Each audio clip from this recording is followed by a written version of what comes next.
Hingga Januari 2019 tercatat 50 penderita DBD di Maluku.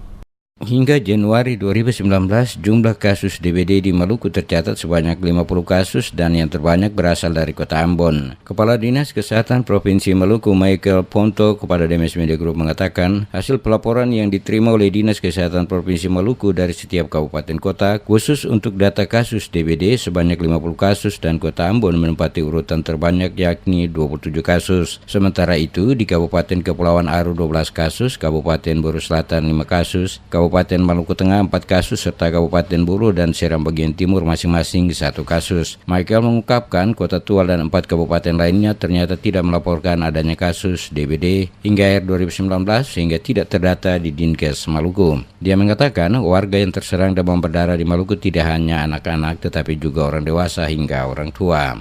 Ya, DBD memang sempat menjadi kasus yang sepertinya hangat di seluruh Indonesia. Khusus untuk Provinsi Maluku sendiri, DBD itu sampai data di bulan Januari tercatat dari kami yang terlapor adalah sebanyak 50 kasus dan terbanyak dari Kota Ambon sebanyak 27 kasus. Kemudian Aru dan ada beberapa kabupaten yang lain tapi kasusnya hanya terlapor itu 1-2 dan ada sekitar 5 kabupaten yang memang tidak ada laporan kasus DBD. Dia pun mengimbau warga agar dapat menjaga kebersihan lingkungan maupun rumah dan sebisa mungkin membersihkan dan menguras bak air yang berpotensi menimbulkan jentik nyamuk berkembang biak serta menutup tempat air dan mengubur barang bekas.